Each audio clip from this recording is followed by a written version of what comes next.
Welcome to Back of the Rack, a gaming videocast about games long neglected and not respected. Games everyone's heard of or hated, or no one's heard of and loved. We play the games in between the essentials and the unwanted, and mostly we play what we want on this podcast.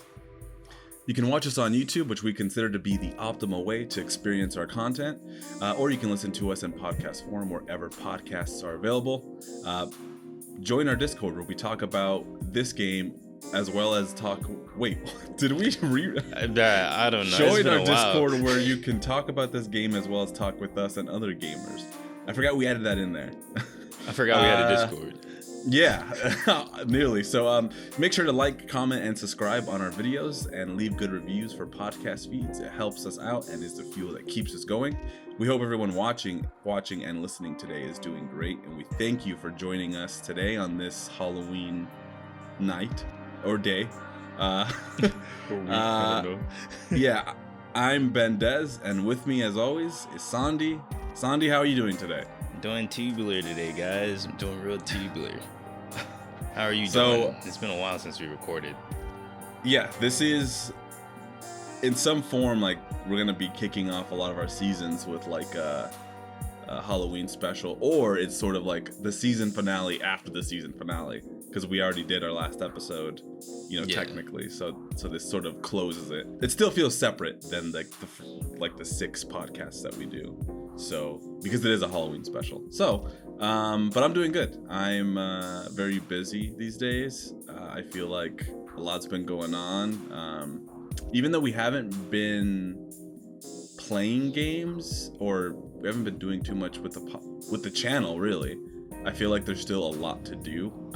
Sometimes I'm like, wait, I still got to do this. We still have to do that. Like, we still got to edit Musashi. We still got to do that. Like, there's a bunch of things, that are coming up.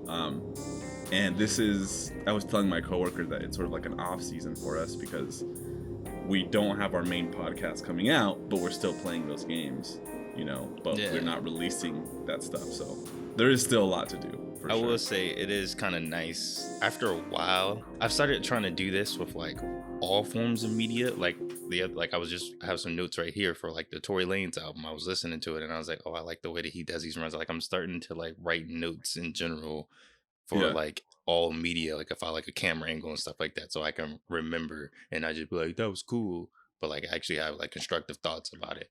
And I felt like with gaming, doing this podcast on top of like YouTube and just life in general, we got a little too analytical and I couldn't really just sit down and be like, I enjoy this game just to enjoy it. And like, because like, how it is. Like, we're playing the podcast game. We got lives. Like, we got shit to do. So like, we really only play the podcast game and then like another game sparingly if we have the time for it. You know what I mean? Yeah. But like now I had time to actually sit down and like I've beaten like 4 or 5 games. And just the fact that I could fucking beast. I've been blitzing through shit just because I can sit down. I don't have to worry about recording or like walking slow to get good footage or anything, or like writing my notes down. Like I don't like that. I just keep playing. And if I didn't like the game, I just stop playing it. Like it's just it's refreshing. I still haven't learned yet to balance writing notes while playing a game or just writing it after. Right. So I still like don't know how I feel about. It almost depends on the game that we're playing, where I'm like, I'm gonna write like the notes down as I'm playing it versus after. But it is a different experience when you kind of have to stop and then, write something down and then go back into it, versus kind of finishing that piece of content, the whole game, and then like trying to piece your thoughts together from like what you felt at the beginning versus like the middle and stuff. And right. I don't know what the best way to kind of do that is, especially because in some form we are being like really analytical, but at the same time, I just want to enjoy the game. Right, exactly. After a while, like even now when we talk about like today's game, like we're going to like remember parts. When you were talking about like certain things in the game to me earlier, I was like, I forgot all about that. Yeah. But I played the game like last week, so it's just like those notes would help out because I'm old now and my memory is shot. You're still the younger one on the podcast. So. Bro, I swear I have short-term memory loss, bro. I swear. No, it's definitely the alcohol for sure. That affects your memory. My memory's terrible. So I have a couple questions for you since it is Halloween. We didn't dress up this year either, but We are both first throwing Halloween parties though. we are, yeah. And I actually, well, I guess we'll talk about that later. But do you dress up for Halloween? I kind of I don't try remember not if to. I'm like you don't. I'm like Ebenezer Scrooge for Halloween. I'm like, I hate Halloween. I'm not watching Really? Halloween. And then Halloween day comes and I'm like, trick or treat. Here's my costume. Yeah. Wow. Okay. So you don't get into like the spirit. You don't decorate or anything in your house. Well, of course they already do decorate. Like our house is already decorated. But Oh, is it? Okay. yeah, but I mean, I just be chilling. You know what I mean? Yeah. Because So I okay. mean, I didn't really celebrate it as a kid.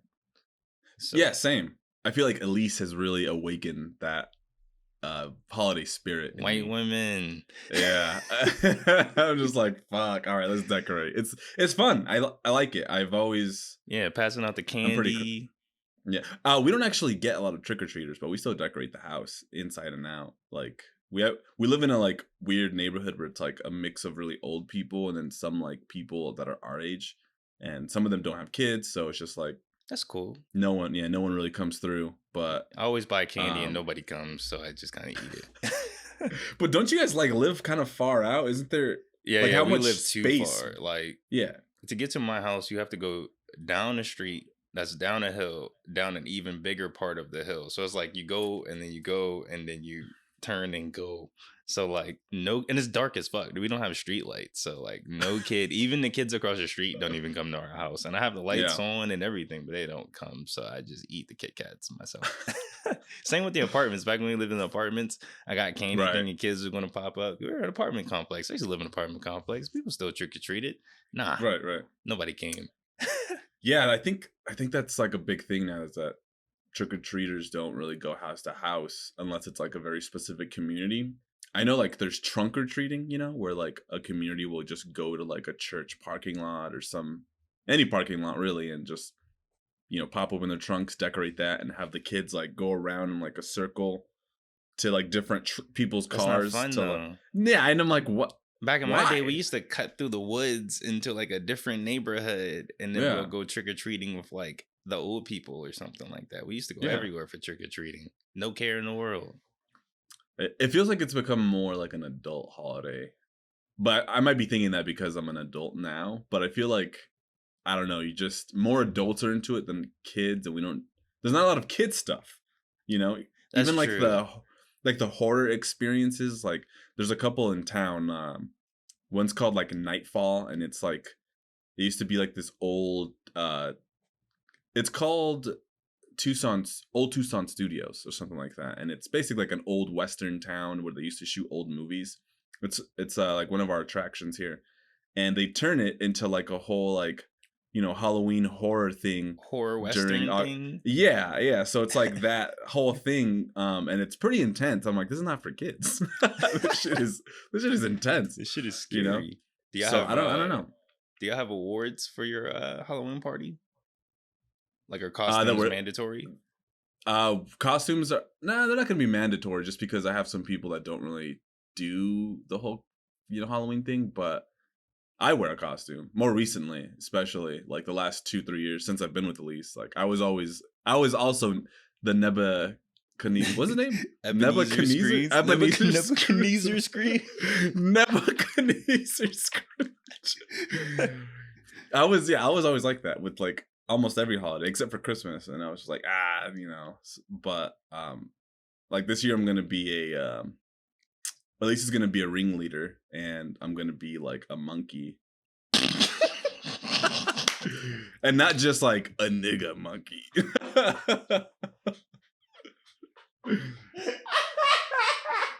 like an actual porch monkey. No, I'm just kidding. I'm gonna be an orangutan. Yeah, no, no relation. No, I'm just gonna be like, I wanted her to have like the organ, you know what I mean? Yeah. And then I was gonna be the monkey with like a vest and a little hat and stuff like that. But oh yeah, that's pretty chill. Now like I can picture it, and like it's kind of it's cool now when I picture it in my head. But like if you just told people like my girlfriend was like a circus nigga and I was a monkey. Yeah, no, it's gonna be all crazy. Yeah, because we're throwing like a whole carnival themed Halloween party. Like Oh, you have an we're building actual. shit Oh yeah, you guys theme. went ahead of us. Yeah, you guys went Yeah. got a theme. You got to come to my party in carnival theme. Exactly. Well, Well, they don't have. I recommended people like, oh, dress as a clown if you don't know what to, dress as something carnival themed. But people will, I'm sure, show up as whatever. there's still gonna be a But sexy cat. There's always gonna yeah, be a to sexy host cat. a slutty cop. So yeah, it's pretty cool what we have going though. We like built a ticket booth. I'll show you pictures after, and maybe I'll put some up on here for people to see when this releases. But yeah, we have all this cardboard, we have all this stuff. Like we're building things out. We're gonna have games. We're gonna have a ring toss. We're gonna have that one TikTok trend or whatever where you blow the candles, and take the shots if you don't blow it all the way. You know what I mean? You have Oh like yeah. you have like a row of candles and you blow, and then like each candle is associated with like a specific drink. So wherever you can blow to is the drink that you'll take. We're gonna have something like that. We're gonna have a bean bag like toss too with like buckets. Um, I'm I'm coming gonna out. I'm have pulling out. I'm pulling out. I'm gonna have the Nintendo 64 with the CRT with like Mario Kart just chilling on the side. Yeah, Like just cool shit, bro. Like I yeah. didn't think that far. Okay, what we're doing this year is we're doing like awards, and with the awards comes prizes. Like we're doing like Mm. Amazon gift cards. You get a bottle. This person gets like a carton of egg. Like just silly shit like that. I never get to enjoy my parties. Like, do you enjoy like hosting parties? Oh, I love hosting parties Cause see, I like it. Like I felt because it that. gets too crazy. Is that what it is? It gets too chaotic. No, like after a while, I start. I'm the, like I don't want to say germaphobe, but like low key, I'm a germaphobe, and like I'm always cleaning up. So like Oh, you're like seeing picking the up after clean, everybody. yeah, seeing the cleanup, I'm like, the trash Yeah. can's right there. But like, Right. you know what Right. I mean? It's a party. People, are inebriated. Yeah. Can't really. Usually, it's different if it's a massive party. Like if it's like I have a personal limit. 15, 20 people I can manage. But like if it gets beyond that and there's like people that I don't know coming in and out, people like taking shots in the kitchen, then I'm like, who the fuck are you? Like what? Like friends of friends. Then I'm like, Yeah. okay, hosting Damn. is not fun anymore because then I have to be on the lookout for any like suspect shit and like people are, oh like hey Benji, this is my friend this and whatever, and then like I'm being pulled in like 8 different directions. No, Yeah, it's hard. same. Plus, I like Yeah. DJing when I like throw parties, so I'm always in like a secluded room with like all the speakers, just doing my shit, and everybody's in like either the kitchen or outside, and I'm just inside, Yeah. like nobody's here, but like the one girl that's knocked out or something, like. Right. Yeah. That's I still need to think about the music. We're probably gonna have some like creepy carnival music, and then we'll probably have like a Bluetooth speaker to play like any other shit. I don't know. Just It's you gonna be a got whole thing. We have like, hey, dude, we have signs. We're like, it's gonna be a production. This thing is gonna be, and I've been recording a lot of like our progress. So this is gonna be a big thing. So he's got me beat. You got so us come beat. down. Listen, Are you throwing it on the 29th? fuck you. Are you? Yes. Damn. That's actually fucking hilarious. Oh my gosh. This is horrible.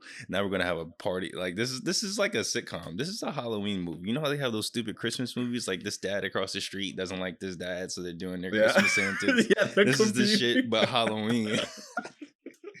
Oh, it's gonna be cool. I wish you guys could come, but Yeah. So how was the wedding? You recently were wed finally after a year. After like episode 1 of the podcast. Yeah, I mean you proposed. That was about last year, and Yeah.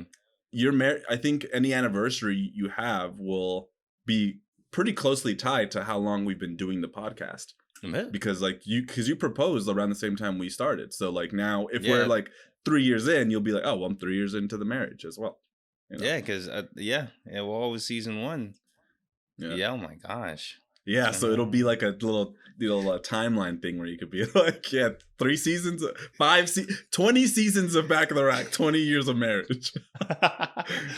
Nah, yeah, it's everybody always asks me like, how do you feel? Like I was gonna like magically walk down the aisle and be like, oh my god, my life's changed. I don't beat my dick anymore. Like It's still the same. Like it's still the same. But I guess like like I was telling everybody, like as a man, like we don't think of weddings, you know what I mean? Like women are Mm-mm. like conditioned It's from little kids that like then they got married and live happily after like they're conditioned to that. Like we just think of that as like an afterthought, you know what I'm saying? An outlier, yeah, like yeah, goal, like once I have money in the car, in the career, then I get married, you know what I'm saying? But it's like the yep. opposite kind of sort of with women.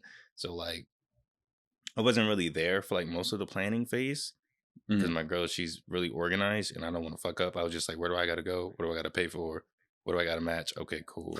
But Right. like once we were there, my biggest fear was like our families and stuff like that. But I mean, to be fair, we only had, I want to say 100 people. God damn. I know that sounds crazy, but like you got to understand, my dad has 8 brothers and sisters, Yeah, and my yeah, mom yeah. has 4.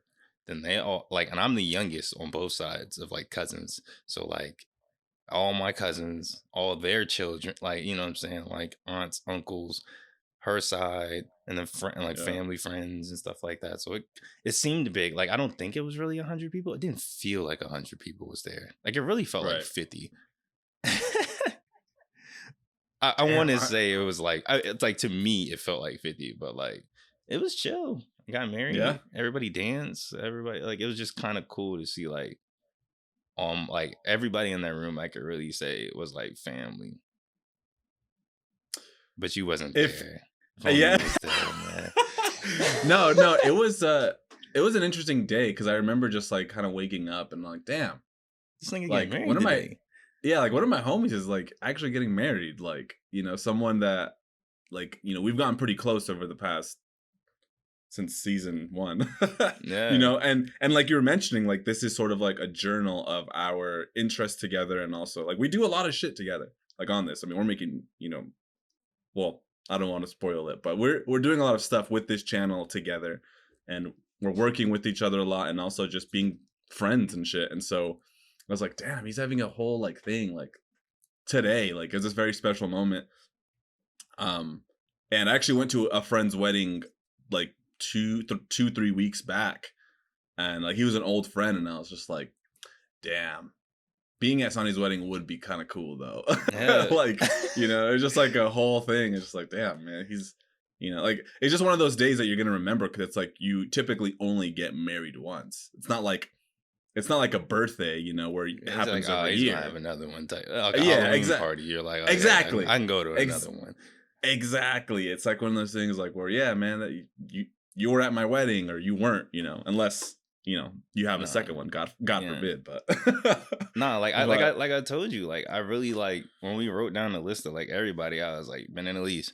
And she was like, are they gonna come? And I was like, nah, but because like when we made the list, like we had it was like a lot of people, and I was like, oh yeah, wow, okay. Thinking of like every single person, I invited like every single person in my family, and of course, all your family didn't come, and friends that you invited didn't come. People got COVID, all yeah, that jazz. So like, kind of sucked.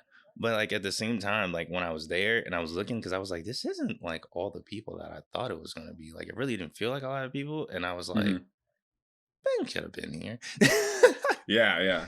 Because I was No, it telling was just people like there, like there was people there. We were telling like you can't bring a +1 because like timing. But then like a week or two before, we were like, oh yeah, we're we have good. space. Yeah, yeah. And it was more that me and Elise just couldn't. We It would have had to been a plan like pretty far in advance for us with like our days off, and then also just money wise and all that, finding a place to stay and all that. Yeah, because it's also Um, like you got to take the flight there. Then you got to exactly. get the hotel there, get a suit Yep. there, get Yep. ride Yeah. there, get Exactly. The back. whole Like thing. it's a lot. Have food. Like it's a lot, and that's It what I was a was lot. saying. Yeah. Like a Yeah. And weekend that's like trip to be like, I'm gonna go out there, hang out with him for the weekend, and come back. Like that's doable. But right. like a whole like, because you're not gonna want to just go to my wedding and leave. I live in a boring Exactly. part of Maryland. Like you want to go to DC, Exactly. you want to go to Baltimore, like you want to hang out. Yeah. Yeah. So it wouldn't. Yeah. It just didn't make too much sense for us. But yeah. No. I mean, that's. I'm happy for you that you got married, man. Good stuff. Bless. Good stuff. Now I can say the good old faithful. I gotta talk to my wife about this. Yeah. My wife won't let me. Now you can. Sorry, Yeah, man. that's good. Yeah. We were at a cousin's. It was like her baby's first birthday, so she had like a huge party, and everybody there was asking like me and Elise, like, "Oh, do we hear wedding bells? When are you guys getting married? XYZ." And I'm just like, "Oh my god, why is everyone so concerned? Like, just let it happen when it happens." See, it's Like funny everybody because asking. that pressure only happens like once you're thinking about it. Then once you start thinking about it, then you're like, damn, if y'all would just shut the fuck up, Yeah, maybe I'll do it. exactly. Like, damn. Yeah, It yeah. was worse because like I knew like I think it was like our 5 year anniversary. And like everybody kept saying to me, like, oh my God, it's been 5 years. Where's the ring? And I'm like, shut the fuck up. And wait 3 months. Yeah, Should be yeah. engaged. Like, just wait, bro. Right. But it'd be like that. Yeah, people are really concerned. And then when you get married, when are you having kids? That's the When are you having first thing kids? people were When's the saying at the It's like, reception. I'm like, bruh, can I go home? can I just Damn. yeah, it's like one thing after another. It's like, can I just live? Can I just do things at my pace? Why do you have to insist on this pressure of like they're gonna ask if I'm gonna Yeah. have kids? It's like a whole thing. What are we gonna name the kids? Like, damn. Yeah. Can I think about Yeah. when she's gonna change her name? Like the fuck? Exactly. Yeah. You got steps here. So, all right. Well, I do have some ghostly questions for you because we are talking about some spooky pretty questions. a very spook. You know what? I was asking Elise. I was like, "What game did we play last year for our Halloween special?" I could not fucking remember. I was like, "It wasn't." I was thinking of like the design that I had for the actual episode. I was like, "Okay, so I had the Resident Evil like door opening, but we didn't play like the old Resident Evil. Yeah, we played Resident Evil 6, but like I was using elements of like different games in there. Like I kind of had like the Silent Hill like tile on the background, and then like Resident Evil. You know what I mean? So I was like, what the fuck did we play? But yeah, it was Resident Evil 6, which wasn't exactly scary. But to tie into this month's game or this Halloween's game, do you believe in ghosts, Sondi? Yes. I definitely You believe in ghosts? That was a fast yes. Wow. Yes. Yeah. I've had experiences with ghosts. Really? Let's go. Story time. Ghost time. Story time. Okay, so boom. I used to live in this weird ass townhouse that was like from like 1950s, right? And like I swear to you not, I used to hear shit. Like the doors would close like randomly. Like I would be home alone and you would just hear a door close. And I'd be like, what the fuck? Go upstairs, open the door. Nobody's there. Like I'm screaming, like, hello, hello. Nobody's there. Like this weird shit. It would get cold randomly. And I was like, bruh, it's gotta be some ghost or some shit in this thing. It's like this house old as fuck. Right. Like it's gotta be something in here, bro. Like this shit is weird. But other than that, nah. But I just believe that like there's too much evidence that like all this like dragons, Loch Ness monster, Sasquatch, like it's all gotta be real, bro. Like people didn't just make this shit up. Like gravity, that's made up, but like nobody made up ghosts. Right. No, I agree with you. I think that there is a lot of, especially now, with like the what do you call it? Not the internet age, but everybody's recording themselves. TikTok, Reels on Instagram stories. Everybody's like filming every second, and so there's been so much more footage of just random events, like people just dancing or whatever, and then like, what the fuck? Like, so those moments that people would tell you about, kind of like what you just told me, are being documented at all times. Live action now. Yeah. And now it's like, well, okay, like, I don't know. That was kind of weird. Like you just see weird shit, and especially like with Twitch, people just sitting in their house, playing a game, and then something in the background happens, and they're just like, what was that? What the fuck? Yeah. And only the chat sees it, and they're like, yeah, the chat's like, yo, you know what I mean? Turn around. So there's just like a lot of, I think, evidence, and I think it's kind of ruined by maybe the people that do make like fake ghost videos, or like, think everything is ghost related or paranormal stuff. That's funny you say that, because we really watched Paranormal Activity last night, like the first one. Yeah. That is the fakest movie I've ever seen in my life. Like it wasn't even scary how fake like that movie was. But like I remember when that movie like came out, everybody was like, oh my God, this is startling. But like, this is heavily acted. Like this is like YouTube content. Yeah, I remember that movie being like, the trailers, it had like the people in the in the crowd, movie, and they they're were like, just "Oh my like, God." yeah, and they, it was a very intense movie for sure. Like watching it back then, but yeah, now it's like, yeah, you know, you can kind of you get what's like you're just there to be scared. You know, it's just like, oh, this is gonna be a jump scare. Like, yeah, you know, I get it. Yeah, and ghost movies are more scary, like The Conjuring or Insidious, because like it's a realm of unknown compared to like a killer where it's just like, run, bitch, get some help. Like you Right, ain't gotta right. do too much. Yeah, we watched The Barbarian. Have you seen that? Have you heard of this movie? Is that the movie with that girl that always pops up in the AMC's? Or that's the Northman. I'm sorry, that's the wrong movie. Ignore Oh, me. Nicole Kidman? Yeah. No. This is a movie. Well, fuck, I don't want to spoil it. It's not really a. I don't know. You have to watch. You have to look it up, watch a trailer, and then maybe watch it with like. But it's definitely a good scary movie to watch. Definitely more thriller-esque than like paranormal. Like, it doesn't have like any like paranormal like It's not gonna have no things in cat it. running around in the background going crazy. But it definitely like makes you think a lot of things are like you're like, wait, is this like a spiritual thing or is it a physical thing? But yeah. But anyways, I definitely believe in ghosts, and I think that there is like a lot of people that don't that refuse to believe.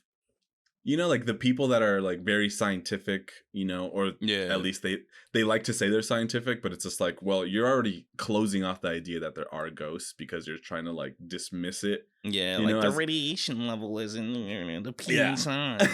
Shut up. It's a But yeah, ghost. I'm like, yeah. And then also, you know, I do believe in like a sort of afterlife and spirits, and like there is an energy that, you know, that people have, and that, you know, you and I both have like a soul. So if I were to murder you in cold blood, you know, you would leave behind some emotional residue in the Some little space. like soul ball that you A would pick little up. wisp. Yeah, that was Sondi. But that leads us that leads us perfectly into this game that's really all about ghosts, which is Fatal Frame.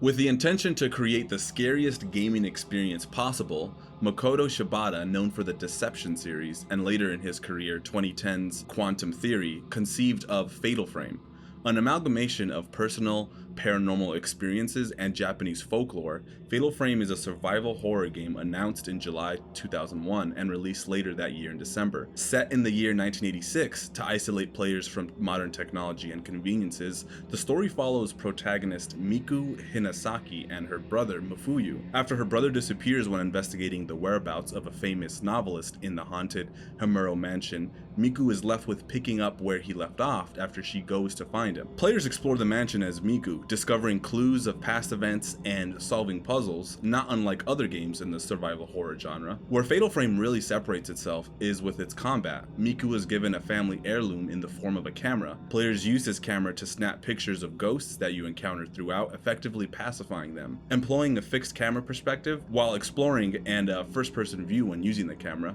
This mechanic heightens the tension and scares, as players are forced to face all of the terrifying apparitions in Himuro Mansion.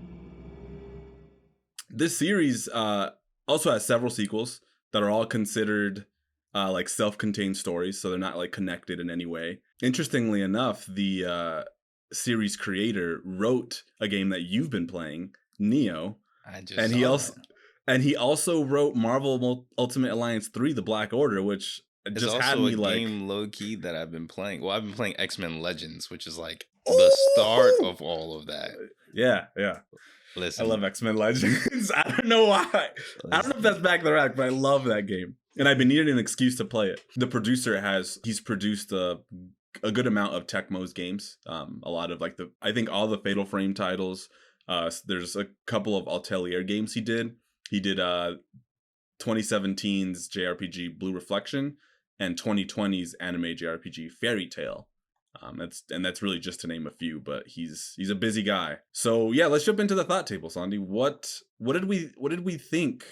What did you think playing this? This was your first This is my first You don't. Fatal Frame. I don't really Yeah, play like I've only played like Resident Evil games. Like yeah, that's right. I played 5. That was the first one I played like officially. And Yeah. then I just went back through the whole series and just played everything. Like I just couldn't get enough of it. But like I never did that with like I've never played Silent Hill. Like I think we were about to do Silent Hill 2, weren't we? With Silent Hill 1?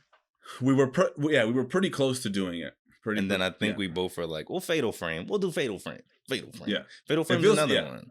Or it's just all these titles that like I should have played because I love these types of games. I love the fixed camera. I love the aesthetics. I love the puzzle action of it all. But Yeah. I haven't played this, and I thought it was off of first playthrough. I mean, well, not first playthrough, but first sitting. That this game might be a little too good.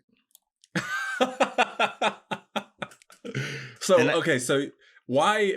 But you're not a fan of horror games, survival horror. Typically, I mean, you like Resident Evil, but that's like more of like a action, B, I would say it's more action. Yeah, like there's like a B movie, cheesy camp, paranormal aspect to it because of like the zombies, but it's not like a horrific or scary game. Like Fatal Frame. There's been a couple times when I was playing this game that I visually screamed and I actually said, "Oh shit!" Like there's a bunch of times I've had actual scares while playing this game, and I thought that was like excellent because I didn't expect that for this kind of game. Yeah, Fatal Frame. I remember trying to play this when I was younger. Picked it up, and I was like, "Oh, this is way too intense." Like it really, especially because I was younger. I had like a huge fear of ghosts for no real reason. Like I didn't experience any. I think my cousin let me borrow like a ghost book, and it was like most haunted places in the United States or something, and I was like just reading it and like scary. And there was images and I was just like, oh my god, these are fucking horrifying. So playing this game when I was young, I was like, I can't finish this. I'm returning this shit today. There's no way I could finish this. But yeah, like what did you, as far as presentation goes, what are your overall thoughts on that? I really like the way that this was like a dynamic fixed camera. Like I know like a lot of like PlayStation 2 games I've noticed with like fixed cameras, they have like a fixed camera, but it's not all, it's like semi-fixed, I guess we could say, because it's in that specific corner, but then you can maneuver it a little bit. I really enjoyed that. And it gave like a very immersive like presentation to it all. Like I wrote it down because I had to remember like the specific part, and I'll put some like gameplay up of it and all, but like you can see like the way that I can see how the game was built based on the camera angles, and like it just kind of makes me appreciate the game more. Like specifically where the well was, like the little well boss that you fight. If you notice like the camera when you're walking, when it's like facing like towards like the wall, you can see like the back, like where you are, it doesn't move. Like the walls and everything doesn't move when you move. Only the sky moves. And I noticed that because the ground is a fixed spot. It's kind of like how Fear Effect for one of those games, how like the world was like your character is put on top of a FMV, like your character is put on top of a camera angle to like kind of show that it gives you an eerie feeling. It's hard to describe without showing you, and once you see it in post, you're gonna be like, I know what you're talking about. That's actually a really cool effect. I just thought the presentation of everything, how it goes from black to white in the prologue to color in the secondary part, but it's still minimal with low contrast. I really like the juxtaposition. Yeah, the camera angles in this are very subtle. Playing all of the Silent Hill games and playing most of the Resident Evil ones, and then playing Fear Effect, I feel like I have like a good sort of comparison of like just those angles, and I feel like Silent Hill does it in it's very artistic. It's very deliberate in Silent Hill, and in this I feel like it was very subtle, but it was very effective a lot of the times. Like so for instance, in Silent Hill, maybe you walk into a room, and I feel like I've maybe used this example when we were talking about Fear Effect, but you walk into a room and the camera will be maybe placed on what you would assume is a countertop, and on that countertop in front of the camera will be like the potion, like a health drink essentially, drawing your eye to that immediately. and then maybe to the right of that there would be like like those medical mannequins that have like like, oh, the brain is here, and like it's like Yeah. just yeah, it'll have that like off camera, and then it'll be casting like a shadow, so you walk in and it's very like very deliberate, very artistic, like stylistic, To like make you second broad. guess yourself, like, wait a minute, that might be a monster, or that might be. Yeah, but then there's like a health drink right next to it, so like you walk in and it's just like it's very beautifully shot. And I think in this they have a lot of camera angles that sort of highlight just the room in general.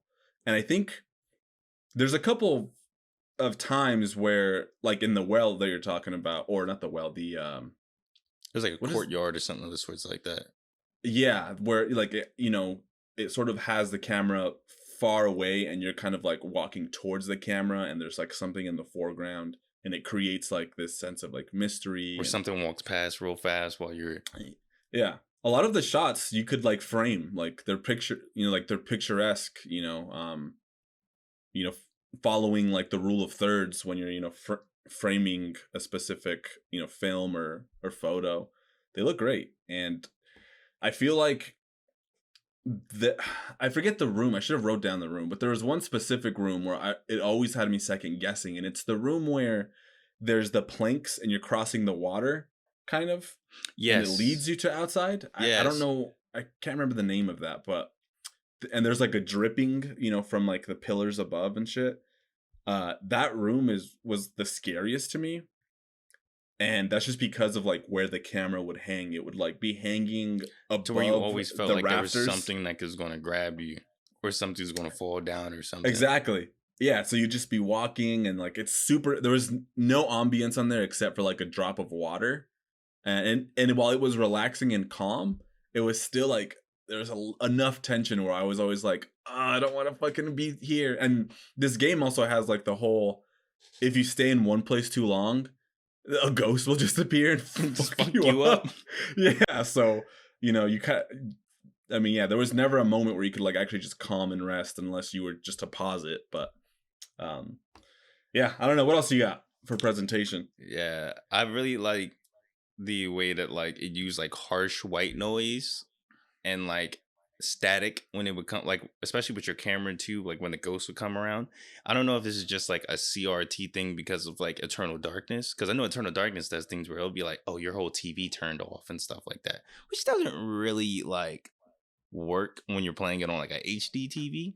But Right. like for the time, it was like really immersive, and I don't know if that static with the TV and everything was like deliberately designed for CRT TVs, but it still gave off the same feeling as well. When you're fighting ghosts and you're losing, you're like, oh, this white noise. Like it always made me feel unsettled. And I like Hmm. that feeling of it, as well as like the way that was, speaking of camera angles, the way that they like swoop by, like they highlighted exactly where the ghosts were. And it was like a very emergent thing to where the camera angle would change to like look to the side of a clock in a corner, and then you would see a ghost run by into a wall, Yeah. which would lead to like a hidden entrance and stuff like that. I thought that was really emergent storytelling, I guess is a good word for it. Yeah, you have emergent gameplay written down. And What- is that the fucking word for it? Emergent gameplay. Yeah, I actually don't understand. I feel like I've heard emergent gameplay, but I don't think I know specifically what they mean by that. I'm probably using it in the So, wrong tense there, but like oh, I I mean, know, yeah, I don't know. I've never like once emergent. once I watched somebody's video essay on it in like 3 days, I'd be like, oh, I just had that completely wrong. Future Sondi here. Emergent gameplay. I said that in the entirely wrong context. I meant immersive gameplay. Emergent gameplay is a game design term that refers to video game mechanics that change according to the player's action. So think something of the sorts like Zelda Breath of the Wild, where you could throw a rock and solve a puzzle and stuff like that. That's emergent gameplay. That's not what I'm thinking about. Part of that, and we'll probably talk more about this when we get to the gameplay, but I used a guide halfway through. So I feel like a lot of that was like lost on me. I feel like I became disabled when I used the guide. I was just like Word nice. completely What's yeah, the like room? yeah. Press select. What's the Yeah. room name? All right, we'll go there. Like literally, I was just like a complete vegetable at that point, just like reading and then going back to the game. And then like the minute I tried to like step away from the guide, I was just like so anxious. I was like, I cannot fucking do this. Bro, I got to like the end of day like I only used it for like the puzzles, and I'd be like, okay, where's this puzzle at? Okay, cool. And then I would go back, and then by day 3, that's when I like was really like, I don't know what I'm doing. Let me just Yeah. go. Let me actually sit down and read this guide and figure out what's going on. But I didn't know what the fuck was going on. Yeah. So day 1 was the only, or night 1 was the first third of the game that I didn't use the guide. And then after, I think you were already like on the end of night 2, and I was like, oh, I'm going to take way too long. I'm just going to use a guide. I'm not trying to like walk around, get stuck and keep dying. And I'm like, I don't understand. You know what I mean? Yeah. I didn't want it to be a frustrating experience. And so the fear of that caused me to use a guide, but then using the guide took away a little bit of like the emergent gameplay stuff, because I was reading it and I knew what to do next, as opposed to figuring out myself and like looking at visual cues. So that kind of sucked. But there was still like a lot of atmosphere and all that. It's a great looking PS 2001, dude. Like, And it still looks good. It still looks good as hell. Some of like especially just like the environments. Like if you get close to it, you can kind of see that it's like a little muddy, you know? But from far away, and like the angles that they have framed, like, and the way that shadows are casting on like, you know, a rack that is holding a kimono, and like I was just like, damn, this is so like, it looks so good. And like just like the shadows and the way they're moving across the floor, I'm like, they had this technology in 2001. What the fuck? Yeah, this is really stylistic, and it kind of makes me like afraid to play the rest of them, because I know there's 2 more, at least on PlayStation 2, and then I know there's a Wii one that Suda51 worked on. Well, Grasshopper at least worked on. Yeah. And I know that one switched the camera, I think, because I know now it's like the Resident Evil cameras where it's like behind the back. And I don't know how that would, like, I feel like that would be easier for like the camera part. Right. But like, I don't know how that would work, because I felt like this was the perfect blend of both of them. If only the camera could be a little more intuitive. But that's a little deeper in this section we'll go into. But yeah. I definitely feel that. It was one of those things where the camera was like, I had to mess around with what like not presets, what do you call it? Like the controller options, the type, because there's like type A, type B, type C for the controller options. And I had to keep messing around. So like for me, I think I ended up with type B, where I press circle to bring up the camera. And then I think and then I would use R1, I think, X to shoot. I can't even remember even. I don't know. Yeah, because it's weird, because they had one where it was like tank controls, and then another one where it was just like free roam controls, and I switched halfway through, and then I switched back to tank controls because I was like, nah, I need the tank controls. It fits easier for this game. But then that's how I started dying more, and then I just couldn't do the transition back to regular free form. But they rely on notes to tell the story. It felt easy because it wasn't overbearing. Like, you know how sometimes you'll open up like a note or an audio like text log or something in a game, and it's like this fucking like design document. You're like, I'm not reading this shit. I don't care. That's a good catch, because they were short and sweet and like very like concise. Efficient. And I was like, okay, cool. Like I maybe read 4 pages max. Exactly. So did I. But there's some like, maybe in like Resident Evil mostly, where they're like maybe too long or not relevant, where I'm just like, this is like a little side story. I don't really need to read this. Yeah, a lot of games like text logs are very irrelevant. Like you start reading, like you'll read like maybe like the first 4, and then after a while you're like, okay, this is just about some random dude that died. I don't care. Like, okay, let's just keep going. Right, yeah. And it felt appropriate for this because like, it was the 1980s, and some of the horrific events that happened in the mansion took place like in the 50s or even before that.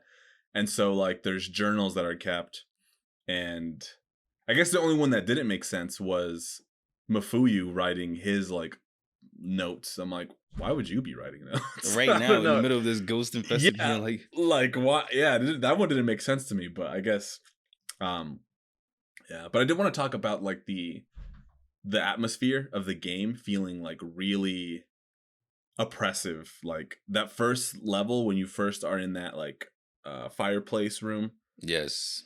it's like there's like minimal color, you know, it's like really, I think the only real color that you really get are like the blues from like some of the ghosts and maybe the red on her shirt, but it's like so saturated. And like you're saying, like when it goes to a cutscene, it'll like do like the whole film grain effect and then also be black and white, you know? Yeah. Or So even it's just like sometimes it will get color just to like emphasize like, hey, they're coming from this specific thing, and then go back to black and white, and you're like, whoa, like yeah.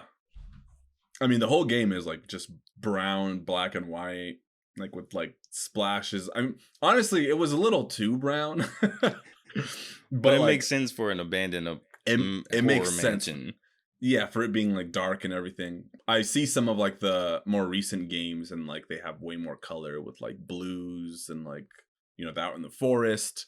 But you're pretty much stuck to this mansion, and the mansion is a character. Like this mansion has a lot of, you know, characteristics, and it's, you know, like a good Resident Evil game where, you know, you're, well, not all Resident Evil games are like this, but like, you know, the first few where you kind of stick to one area.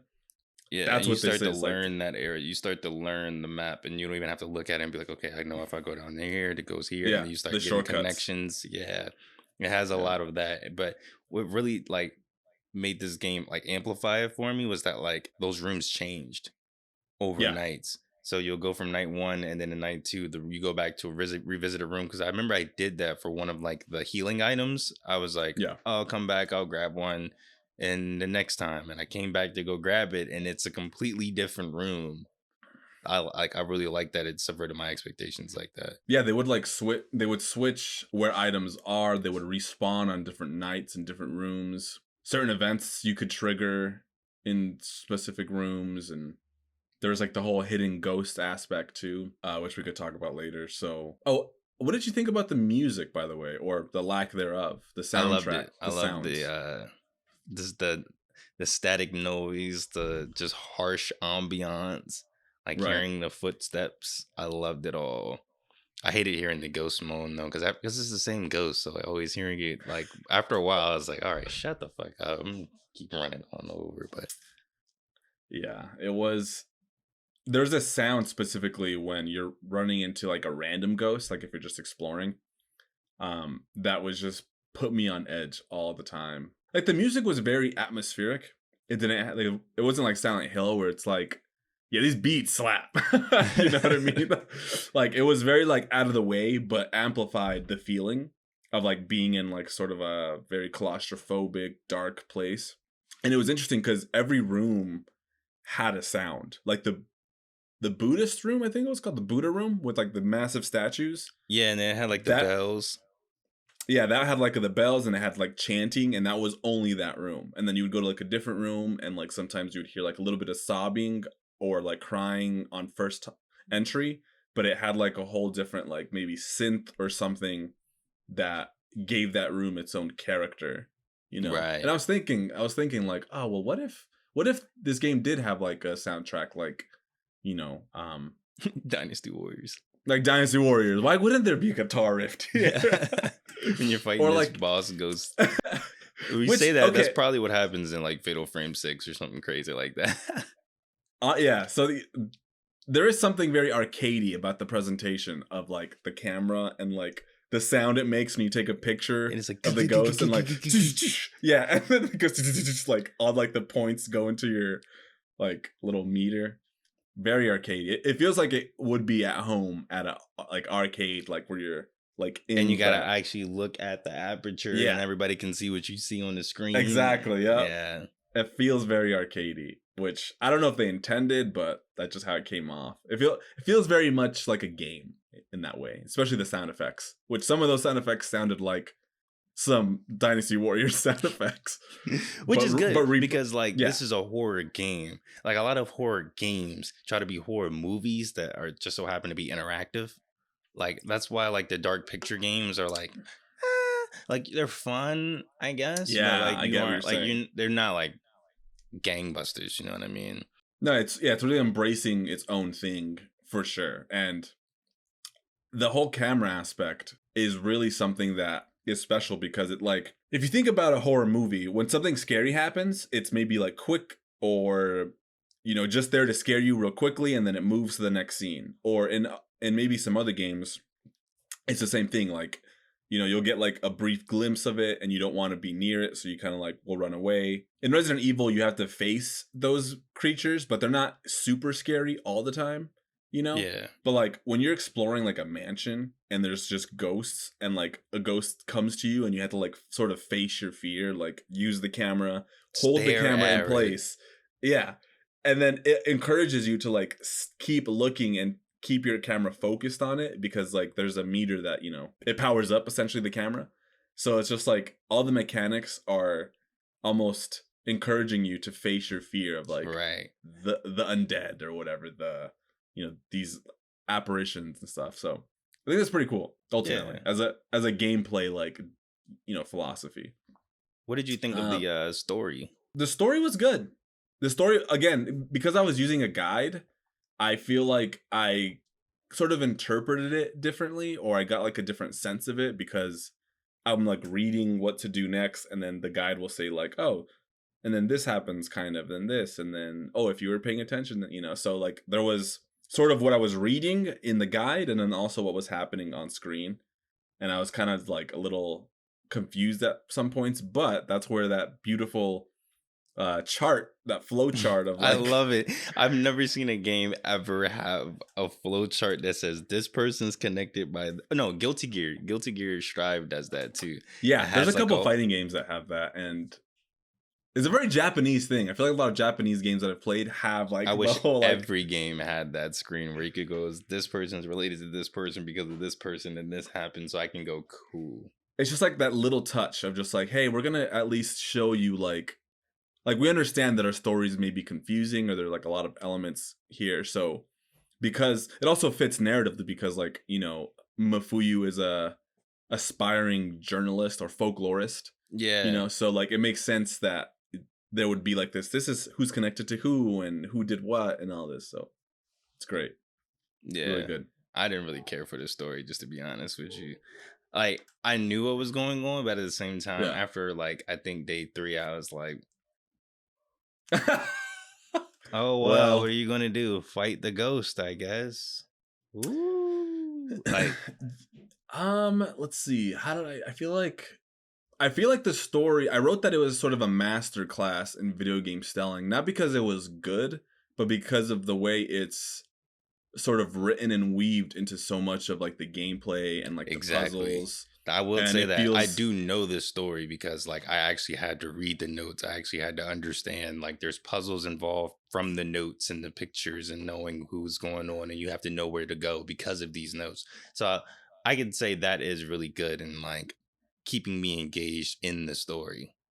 yeah, like it didn't feel it felt second nature and not forced. And I feel like maybe that's something that we might take for granted when it's a video game story. It's just like this was so beautifully infused into the gameplay and all the mechanics and into everything you did that it was just like, yeah, this is It's whatever. it all felt so cohesive. Like, yeah, this is Yeah. the whole thing and it feels like proper and done well.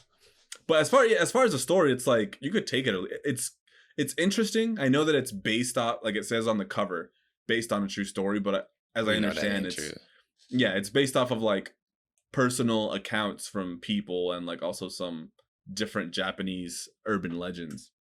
Yeah. But Like I think I kind of fell off because the story went like less on like where the hell is my brother, to like I gotta solve this mystery before the gates of hell open, and it kind of was like, whoa, the scale got too high, and wanted that to yeah, continue to be a personal story. When I felt like the journalists were going to like eventually like we were going to start getting notes on her brother and what was yeah, going on with him, and then eventually like you know what I mean, like learning the whole mystery of that and meeting up with wherever what happened with the fate of the brother, but that never happened, unfortunately. yeah. I do agree with that entirely. That and you saying it was like, yes, that's what it was, because there was something where I was like, I'm not really into this anymore. And I think once it started moving away from like her focusing, trying to find her brother, and it started to go into like this whole like apocalyptic, the calamity, and like This family this was whole stopping the like, Satan from coming in. And you're like, I was wait, like, whoa, I was what? like, I was like, huh? And then it, yeah, it dives into that and like how they used her to like they were trying to use her Kai Kyrie to like stop it, and it failed, and I'm like, what the fuck? This Okay, is a what lot. about, What yeah, about her and then brother? yeah, and then ultimately she finds her brother, and he decides to stay with Kyrie because she doesn't want her to be alone. And I was like, what? You would throw your life away for For this? his fucking Why? ghost? I don't even, okay, I guess. Like it makes it like sad and like a little melancholic, but I don't know. It was kind Yeah, of that's what I'm strange. saying. It's kind of just like, all right. Yeah.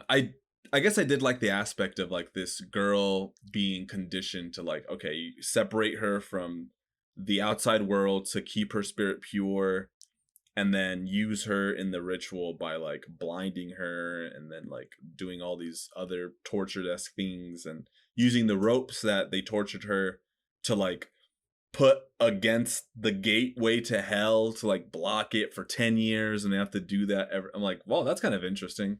But it feels like that needed to be a separate thing, or introduced maybe more slowly, or maybe foreshadowed in the beginning, like that it was going to be this kind of tale. It would be cool to maybe play as Mafuyu for longer, because you play Yeah, as or him in have the like very beginning. flashbacks or something of the sorts in between. Yeah, something like that, because it was just like, oh yeah.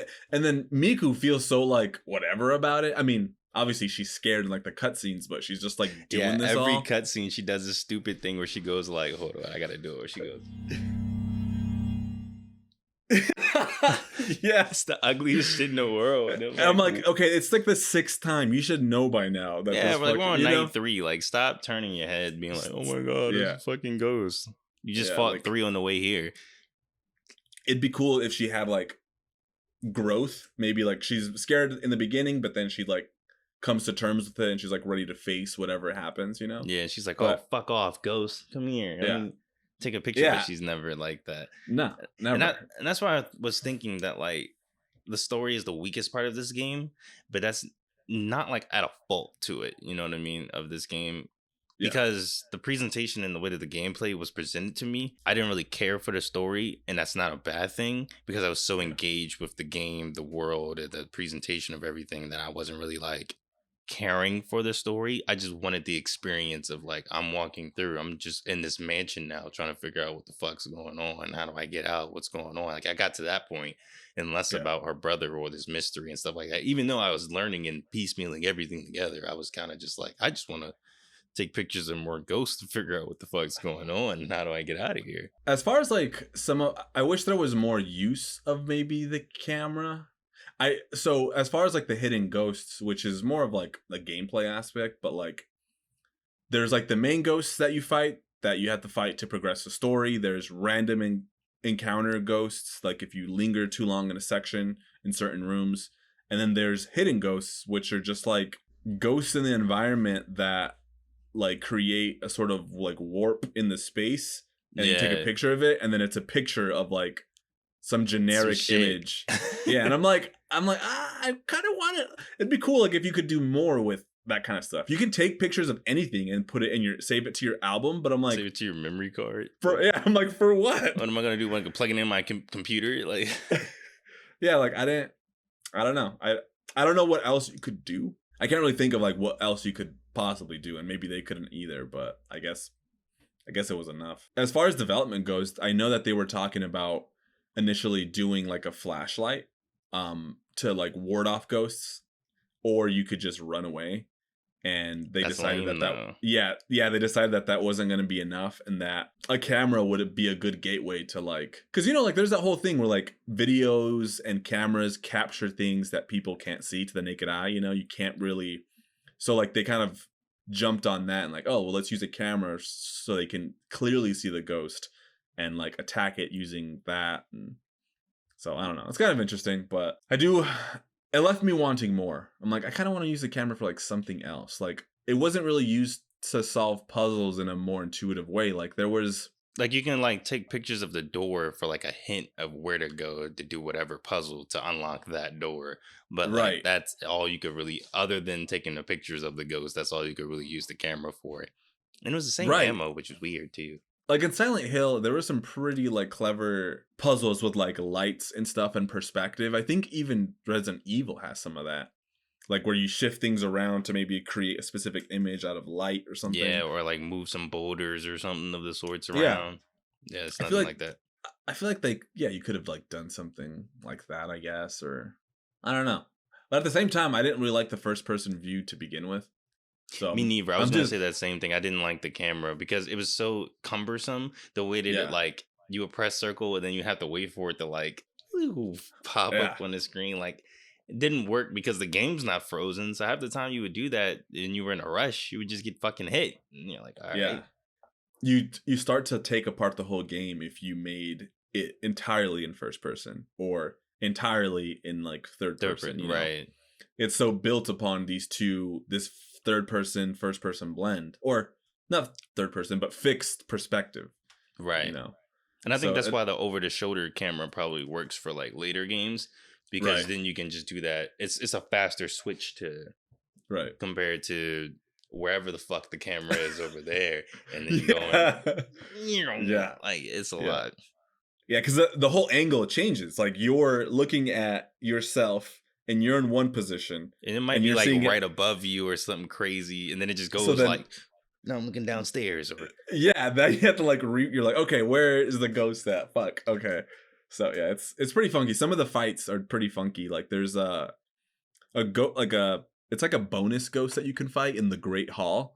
And yes, it's a yes, series of doors. And I'm like, oh, this is fucking annoying as shit. You know, it's cool when you're just walking through it, but when you have to actually have combat in that section, I was just like, this like is what so the fuck? annoying. Yeah. That's really my main gripe with like half of like the gameplay wasn't that it was hard or necessarily like bad because I really like the mechanic of like keeping it in place and then when you upgrade Right. your camera like taking it right before they attack you to do bonus damage and like the abilities. I thought that was really cool, and I also like the fact that the ghost didn't like they adapted to you and they would be like, oh, you're gonna keep lock on, all right, I'm gonna teleport behind you, and you'd have to Yeah. orient yourself and stuff. But like after a while, like half of the times I got hit, it's off of stupid shit. Like I would finish taking a picture of a ghost and it's like locking or about to do some attack, and I'm trying to run away and realign myself, and I Yeah. get attacked by the ghost, and then I'm like, fuck. And then as I'm trying to realign myself from getting attacked, I get attacked again from the reset animation. I'm like, fuck, what do I do? That was the only part that kind of got me annoyed, especially because there's a lot of pickups that like expected you to use the special abilities, but I never used. But like at the end, the special abilities. Yeah. Towards the end, especially there's a section where you have to go and find the four priests and then the Yeah, family master. did you That use section the was stop one? yeah, I had to get I think I used the stop one and then I bought later the paralyze one, and those made a lot of like they made the world of difference for me because I was about to quit after like my 10th time. I was like, dude, I've been stuck on this. Like, my run here might just be fucked because I didn't have enough life, you know, and I had to save before I even started fighting any of the four. So I You could was fucking essentially up. go back to that. Yeah, I could go back to that first one and have like half life and somehow manage to get through four of them without losing anything and then fight the family master. Which I did ultimately. But Nah, like, see, I fucked up. I saved after everyone because those little blue balls kept fucking killing me. So I was like, yeah, okay, every time I those kill one, I was like, I'm not doing that shit again. Let's save. And then I realized I ran out of health shit. And I had like I was literally one hit away on like the boss, and I just kept fucking dying, and I just didn't care enough. I was like, I'm good, bro. I don't need to. This is the yeah, one game that you've beaten that I have not beaten. So the family master was the hardest because he has fucking a sword and he has a combo string. Like that none of the ass. other ghosts And he have goes a through combo. walls and shit. I'm like, what the hell? Like, Yeah, this he's makes like no sense. yeah, and then he fucking also has like yeah, he was really hard, but that's where like the stop mechanic really helped me. And then I just used like the strongest film and then I was able to fucking get him, and I don't think I got hit either. So I was like, fuck yeah. And then that's when I started. I was like, okay, I like this. I like this game a lot because it was like challenging enough, and I was almost too frustrated to carry on. But then I was like, okay, let me try a different approach here. Let me maybe use some of these special abilities that they want me to use, but I haven't bought. Let me buy one of those. Start from the beginning of this 4 boss fight run. And then it worked. It worked out for me. So that's when I was like, fuck yeah. And then the final boss, she is very like, she's very easy. She's the easiest boss ever.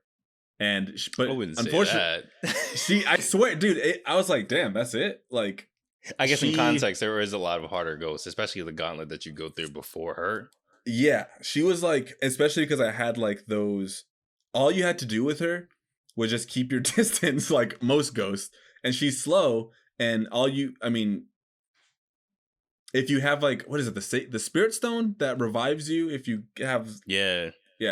So if you have one of those, you can survive 2 hits from her or 1 hit from her because she's instant kill if she touches you. But like, I was like, wow, that's it. Like, but honestly, the fucking guide really helped because like the guy made you feel pretentious because he's like, yeah, it only takes like 3 or 4 shots anyway to beat it. So like, hurry up. No, yeah, there's so many of the guide was written like, oh, you shouldn't have any problem with this, and I'm like, I'm having the hardest time with this. That's why I'm reading this guide because of this problem.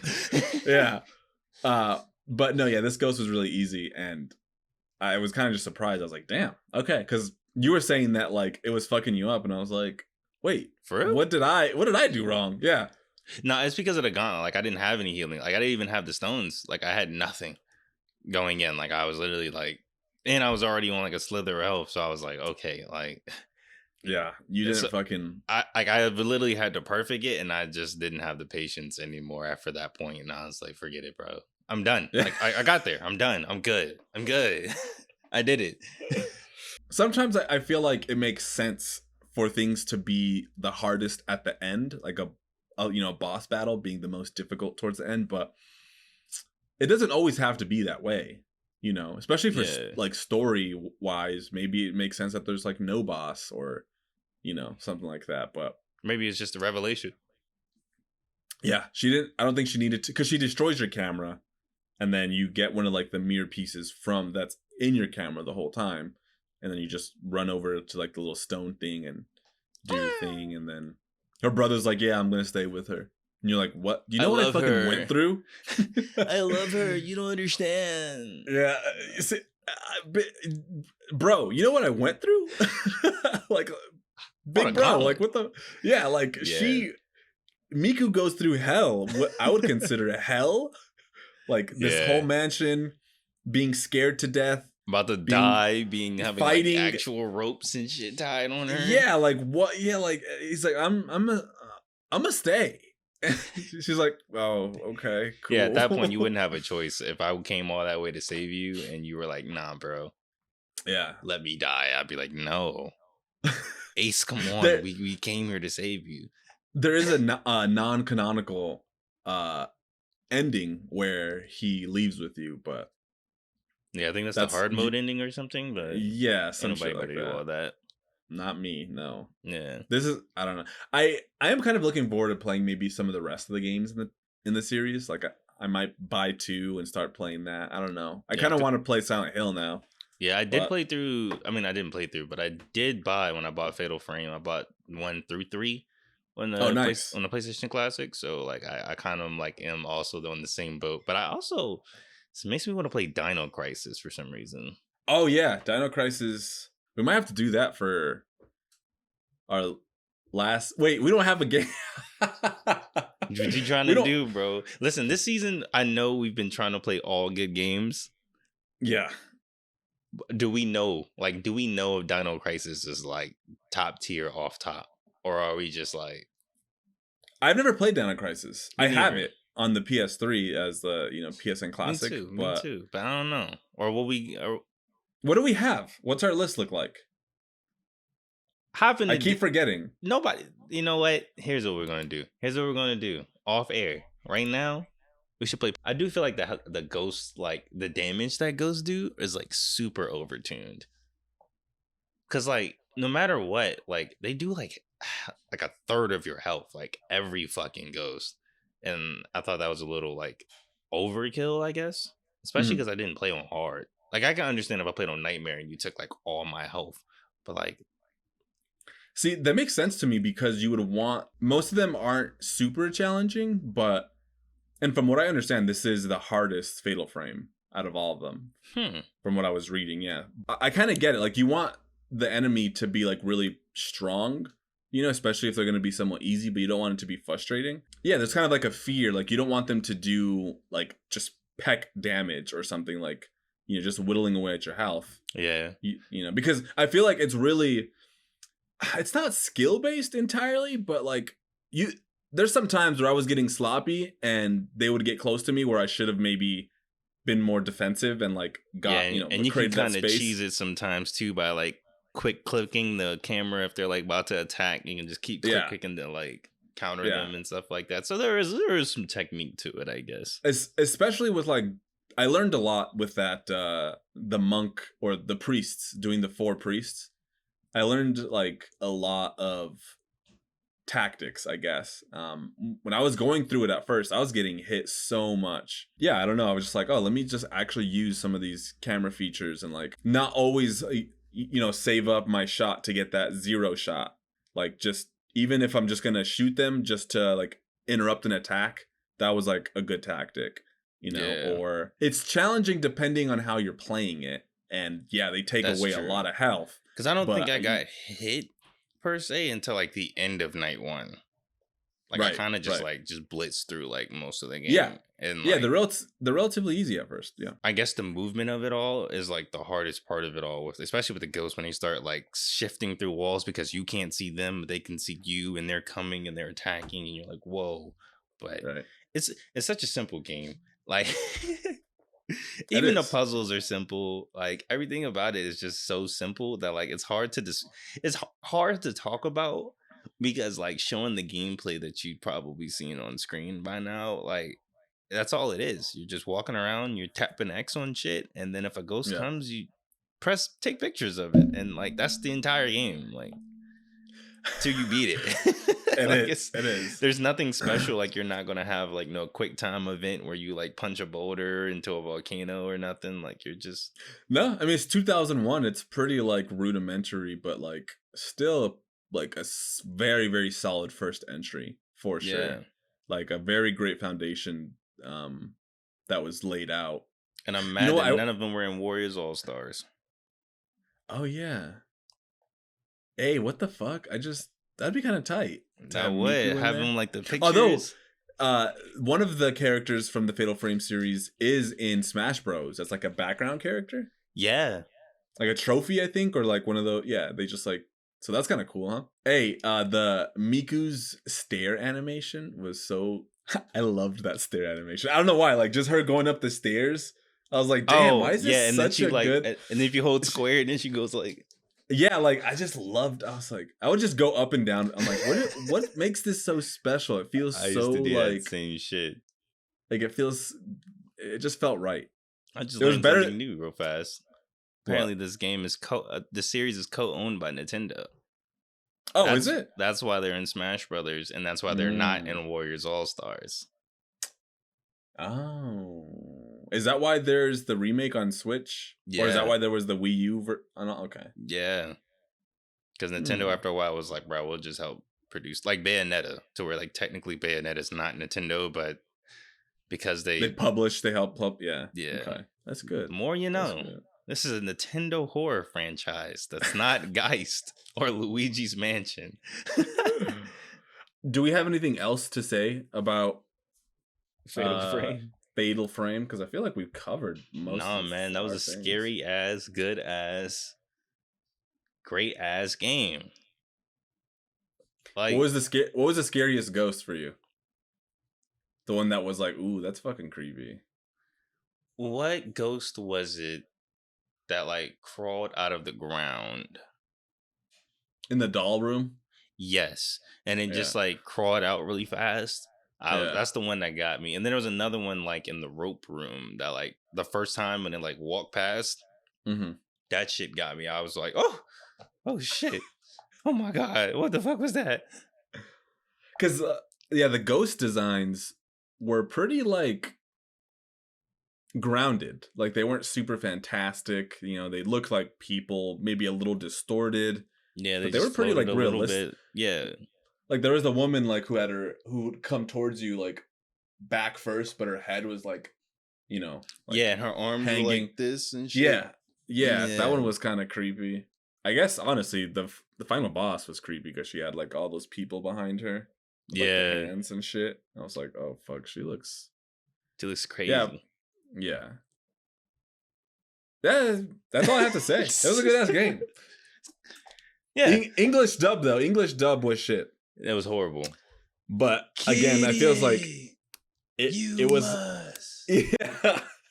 Run away, wait. It's fucking PNG of a nigga. Yeah. They were pretty silly. But it also felt appropriate. Like, it felt like... It like fit in some weird way.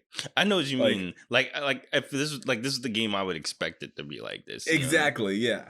Like I couldn't even imagine good voice acting with it because of how it looks and all that. Like exactly. I don't know. I would like to hear the Japanese one though, just to see how like, different it is and all. Yeah. Yeah. But well, that's all we have. The Halloween special. Second annual Halloween special. We love doing these. A scary game every year. Thank you guys for tuning in again on this Halloween night. We'll probably release this we should release it on our Halloween parties and then just have it playing in the background at our Halloween parties on mute.